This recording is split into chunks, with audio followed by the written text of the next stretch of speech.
how some things just hasn't changed. We've come so far, but even things that we've come from have somehow crept back in. I told you I really don't know how this message is going to come out. I didn't tell you what my topic was. My topic this morning is simply, I was guilty.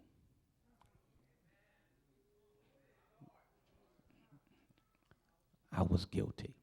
That we don't allow circumstances in our society to affect our walk with God and how we treat people. Because we can easily take this whole scenario and say, you know what, I'm not going to trust police. I'm not going to call on them. I'm not going to trust no judge or no attorneys or anybody else. And I'm just going to be mad at I will be mad at whoever I want to be mad at because I got it right. And I don't want that to rest in our hearts. That no matter what goes on in unjust society, that we still got to be saved. It's the Spirit of God in me that helps me to treat you right, whether you treat me right or not. Or let me say it like this. Me forgiving you is not contingent upon you forgiving me. I forgive you because I should forgive you, and God wants me to forgive you. And if I don't forgive you, then God says, how can I forgive you if you don't forgive them? It's not that we don't believe in self-defense. It's not that we don't agree with a person not having a right to protect themselves, but you protecting yourself based on you provoking an incident is totally different. I can protect myself, but if I started something and then I'm not held accountable for what I initiated,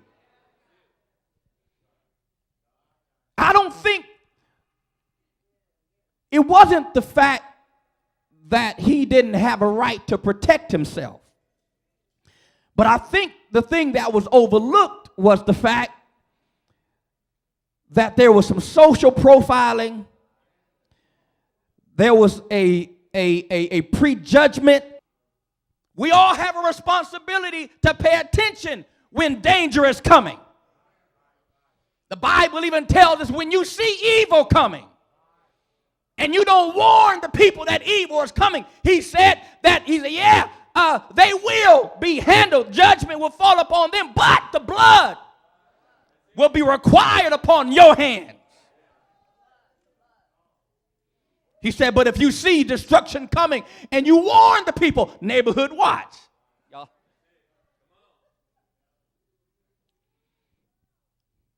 So it wasn't the fact that he didn't have a responsibility to watch, but when you take it into your own hands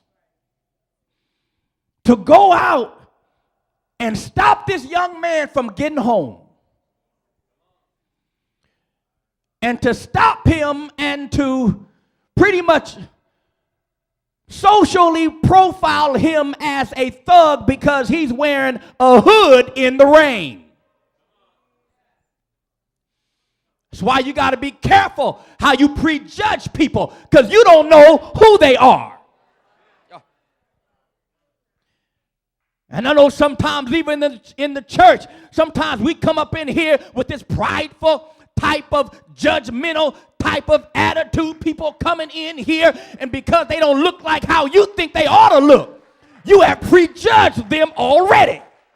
Because they don't drive the kind of car you want them to drive, then you have prejudged them already. Or because they don't wear what you think they ought to wear, or have the same hairstyle or skin complexion or hair texture or whatever you want to call it, you prejudge them already. And I want to let somebody know that you prejudging somebody can cause a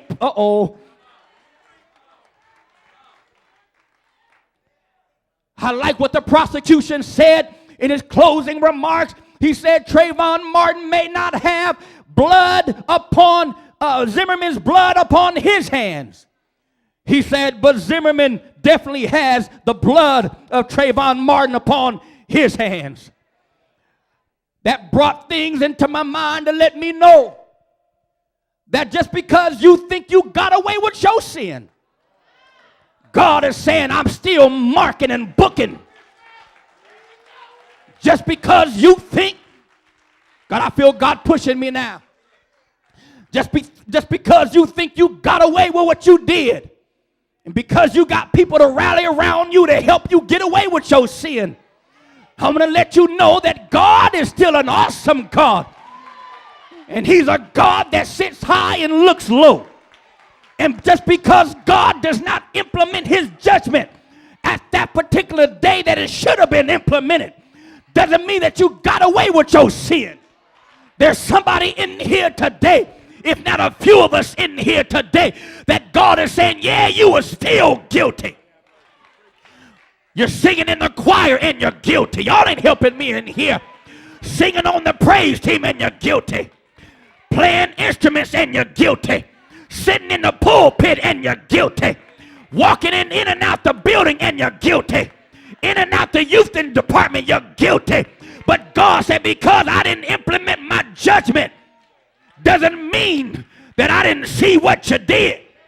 That's why God told me to tell the people of God, you need to look at this Zimmerman, Trayvon Martin case and don't get so wrapped up in the point that you think Zimmerman got off.